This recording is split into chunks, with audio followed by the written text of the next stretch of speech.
Green energy is a waste of resources. We only have a finite amount of time, physical energy in our bodies, and money to address the many different problems that are affecting people today.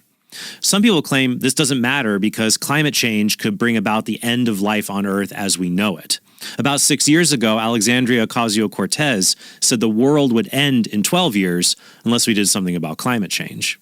The world is going to end in 12 years if we don't address climate change. And your biggest issue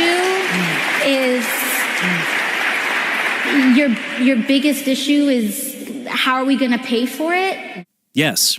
If you want to do something, you need to be able to pay for it. It would cost $23 trillion to convert the U.S. power grid to one that relies solely on wind and solar energy, assuming that this is even possible. This kind of money could easily eradicate worldwide diseases like malaria. Just 15% of that amount could end extreme poverty across the entire world. To spend that money on switching to another form of energy that won't even impact global climate change is the height of foolishness. But scientists agree that in the most realistic climate models, there will not be a global extinction or even a human extinction. Can believe climate change will have serious consequences and even cause thousands of excess deaths every year. But the climate, the environment itself, killed far more people than climate change. In fact, as CO2 has increased over the past 100 years, climate-related deaths have decreased by 90%. Because increased CO2 emissions from modern technology have mitigated the severity of floods, heat waves, hurricanes, blizzards, etc. Moreover, focusing our resources on fighting climate change, it can be a waste of resources when they could be used to address other threats to human life. There is the physical suffering of millions of people who die from easily treatable illnesses today, like malaria, people who languish from easily treatable ailments like blindness due to cataracts, and millions of people who live in decrepit conditions right now. Switching over to so-called green energy help any of these people? Not at all. Even if millions no longer emitted CO2 into the atmosphere, this would do absolutely nothing to change the overall trajectory of global temperatures. Spending a few $100s to heal someone blinded by cataracts would do more real good in the world than spending tens of thousands of dollars on green energy initiatives that won't affect the entire global climate in any meaningful way, because it'll be counteracted by people who are still emitting more CO2. And that China produces twice as much CO2 as the US. And more importantly, the U.S. has cut CO2 emissions by 25% in the last 20 years, whereas China has tripled its CO2 emissions during the same period. Even if Americans do their best to reduce CO2 emissions, it won't do any good if other countries increase their emissions. So it represents a waste of resources that could have been used to address other problems that would result in immediate, concrete help for real individuals around the world. But the truth is also that many of these green initiatives aren't even green at all. Most of them are just empty virtue signaling. The majority of their electricity will still come from things like coal and gas power plants. These Catholic groups promise to go net zero, not zero, in carbon emissions. And they often do that by buying carbon credits that supposedly offset the amount of CO2 they put into the air. Carbon credits can include paying for things like planting trees to absorb CO2 that make up for the CO2 you put into the atmosphere. But even environmental groups like Greenpeace call these carbon credit schemes scams, because in some cases the money being used to plant trees is actually used to protect forests that no one was planning to tear down anyways. Pushing for this energy and abandoning fossil fuels actually hurts the poorest in the world, which brings me to reason number 3. Green energy hurts the poor. You may have noticed that I've been saying so-called green energy. That's because it's not completely clean or pollution-free.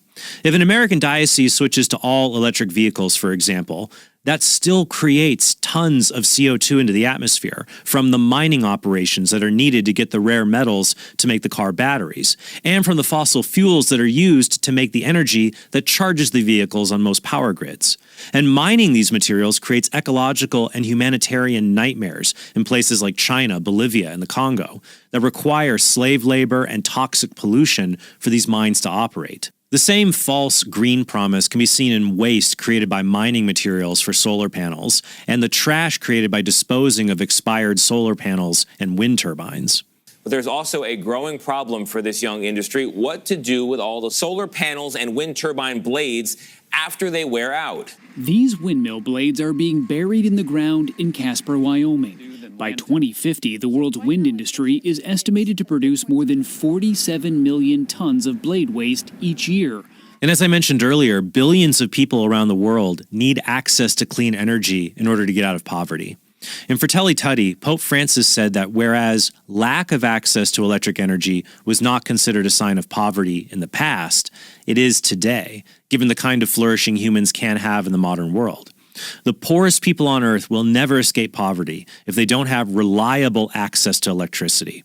One research paper says that there are no high-income countries today with annual electricity consumption below 3,000 kilowatt hours per capita. And it's not possible to give everyone on Earth enough energy to have a decent life through sources like solar power, which would require tens of billions of solar panels along with unfeasible mega batteries. Only a handful of countries on Earth get more than 20% of energy from wind power, and no decently sized country gets more than 20% of its energy from solar power. If the most advanced countries on Earth still have to rely on fossil fuels for the majority of their energy consumption, how can we expect the poorest nations in the world to do better? Instead of using so-called green energy, these countries will just use even worse forms of energy, like burning dung, if they're not allowed to use fossil fuels. And this has real consequences. 2.5 billion people around the world rely on cooking fuels like wood, coal, kerosene, or animal dung. Burning these substances causes much more indoor air pollution than cooking with electricity or natural gas. It leads to heart disease, lung cancer, and 4 million premature deaths, half of them in children under the age of 5, who succumbed to pneumonia after prolonged exposure to dirty air. In 2021, the Sri Lankan government banned fertilizers because of their alleged impact on climate change, but this plunged the country into a catastrophic food shortage. In the past 50 years, environmental alarmists have justified all kinds of evils in their quest to save the Earth. This 1967 LA Times article describes how environmentalists like Paul Ehrlich said the world could never feed 6 billion people in the year 2000. And so he recommended forcing people to use birth control and putting sterilizing agents in food and water to prevent famines. For poor countries, the priorities must be to eliminate extreme poverty and to promote the social development of their people. But that cannot happen without access to reliable electricity that powers the things that have eliminated extreme poverty, like refrigerators, water pumps, and factories that make materials that give people protection from harsh elements. A myopic focus on ditching fossil fuels as fast as possible would only cause us to neglect the people. And number 4, there is a better alternative to green energy. If Catholics really care about climate change, they can do something far more productive than putting solar panels on church roofs or requiring their diocese to use electric cars. They can write a letter to their elected representatives demanding the continued operation and new construction of nuclear power plants. Articles describing countries like Sweden getting 95% of their power from, quote, low-carbon sources. And they assume it's talking about wind and solar. But in Sweden, only 1% of their power comes from solar energy. 70% of it comes from hydroelectric and nuclear. 70% of the energy produced in France comes from nuclear power. Nuclear energy truly is green energy. The stuff you see coming from nuclear power plants is just water vapor. And advances in storage technology have given us safe, reliable ways to store nuclear waste. Nuclear material can even be harvested from nuclear weapons. Saying we shouldn't use nuclear power because of past disasters like Chernobyl is like saying you shouldn't go on a cruise ship because of the Titanic. Even the nuclear accident at Fukushima in Japan during the 2011 tsunami resulted in only 1 death. More people died during a hasty and ultimately needless evacuation. And the statistics speak for themselves. You're more likely to die installing a solar panel on your roof than you are working in a nuclear reactor. If 50 billion solar panels were used to power the entire world, 7 panels for every person, in 30 years the panels would create a nightmarish amount of toxic waste due to the rare earth metals in the photovoltaic cells. Now, in contrast, the entire world could be powered by just an additional 5,000 nuclear power plants, 1 plant for about every 1.4 million people.